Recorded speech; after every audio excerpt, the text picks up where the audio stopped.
ஓம் முருகா போற்றி, கந்தா போற்றி, கடம்பா போற்றி, கதிர் வேளா போற்றி, மறுபடை வீடு கொண்ட முருகப்பெருமானே போற்றி போற்றி.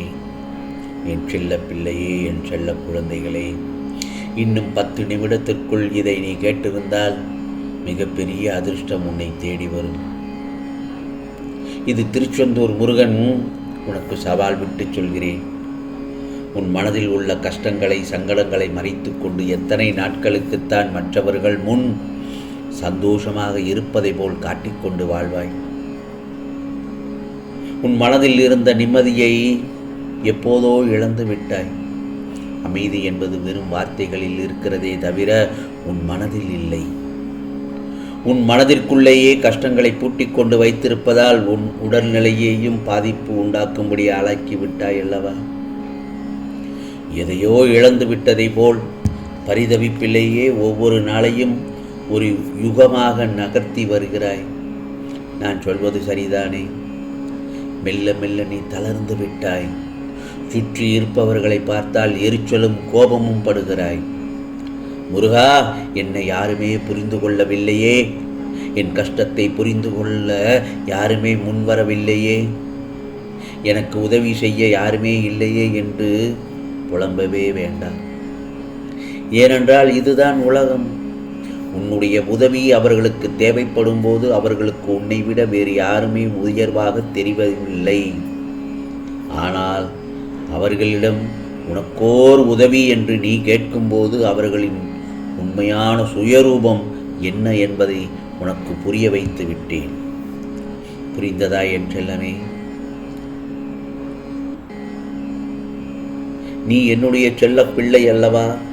உன்னை தேற்றுவதற்காகவும் உதவிகள் செய்வதற்காகவும் இதோ இந்த முருகப்பெருமான் நான் இருக்கிறேன். கவலைப்படாதே. யாம் இருக்க பயமே?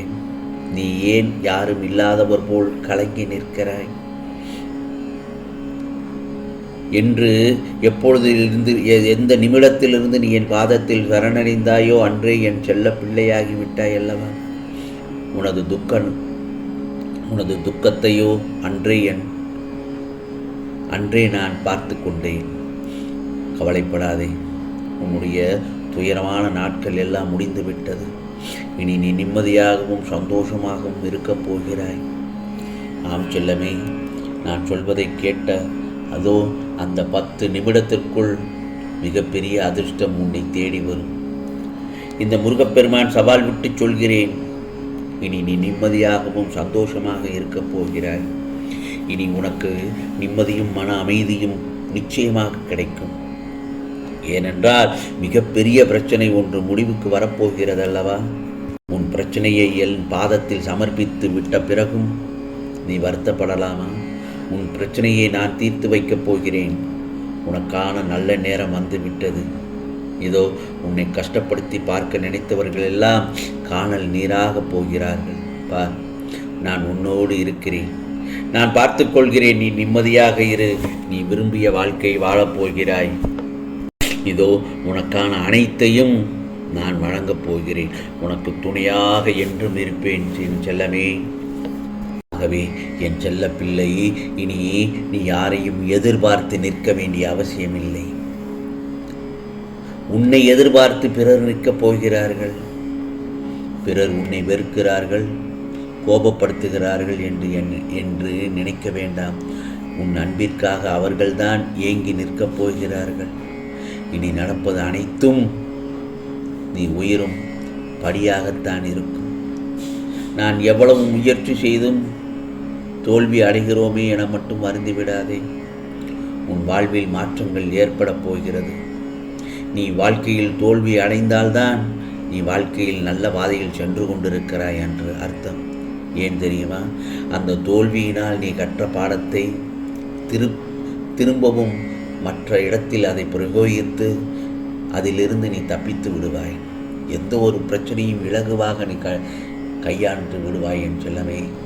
அதுதான் உனக்கு நான் அளிக்கப்பட்ட பயிற்சி. வாழ்க்கையில் தோல்வி அடைந்து விட்டோமே என்று தலையில் கை வைத்து முடங்கி ஓரத்தில் உட்கார்ந்து விடக்கூடாது. எழுந்து நில், துணிந்து நில்.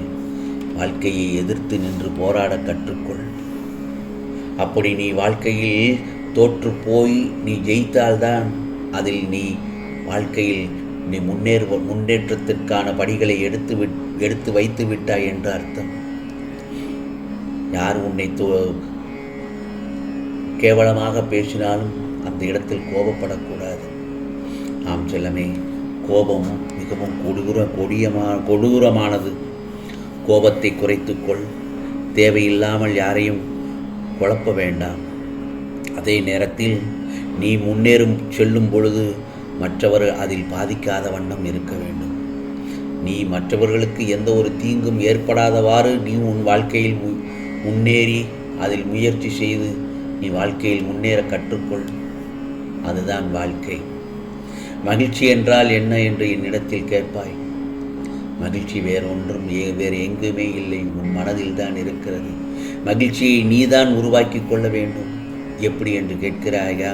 வாழ்க்கையில் நடந்ததை கெட்டதை நினைத்து நினைத்து வருந்தினால் அது மகிழ்ச்சியை உனக்கு தராது. ஏனென்றால் உன் வாழ்க்கையில் நிறைய சின்ன சின்ன சந்தோஷமான நிகழ்வுகள் நடந்திருக்கிறது. அந்த சின்ன சின்ன சந்தோஷங்களை நினைவுபடுத்திப்பார். அதை ஒவ்வொன்றாக நினைத்து நினைத்து பார்த்தாலே உன் மனம் மகிழ்ச்சி அடைந்து விடும். கஷ்டங்களை எல்லாம் போக்கிவிடும். ஏதோ ஒரு நேரத்தில் கெட்டது நடந்ததை அதைவே நினைத்து நினைத்து போட்டு உன் மனதை ரணமாக்கி நீயும் குழப்பி உன்னை சுற்றி உள்ளவர்களையும் குழப்பி கோபப்படுகிறாய்.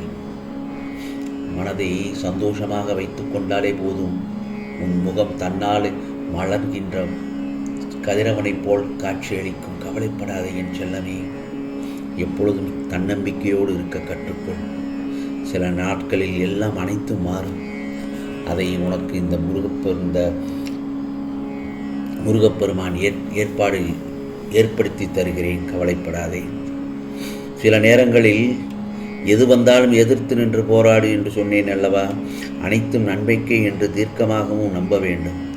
ஏனென்றால் உன்னால் நம்ப முடியாத பெரிய முடிவு என்னிடம் உள்ளது. நீ வேண்டியது நடக்கப் போகிறது. அது நிச்சயமாக நடக்கும். வாழ வழிகள் பல உண்டு. எப்படி தெரியுமா? வாழ்க்கையில் நீ அதிக ஆசைகள் ஏற்படுத்தி கொள்ளாதவரைக்குத்தான் பாதை தெரியாமலேயே நீயும் கண்ணீரோடு பயணிக்கிறாய். கவலைப்படாதே. உனக்கான சந்தோஷம் கிடைக்கப் போகிறது. உன் கஷ்டங்கள் கண் இமைக்கும் நேரத்தில் விலகப் போகிறது. பிறகு நீயே ஆச்சரியப்படுவாய். நடக்கும், நிச்சயமாக நல்லது நடக்கும். ஆம் செல்லமே, இது மிகப்பெரிய அதிர்ஷ்டம் உன்னை தேடி வரும். இது முருகப்பெருமானின் அருள் வாக்கு, சத்திய வாக்கு. உனக்கானதெல்லாம் நிச்சயமாக நல்லது நடக்கும். நல்லது மட்டுமே நடக்கும். அதுவும் நன்மையாகவே இருக்கும். ஓம் முருகா சரணம். ஓம் முருகா சரணம். ஓம் முருகா சரணம்.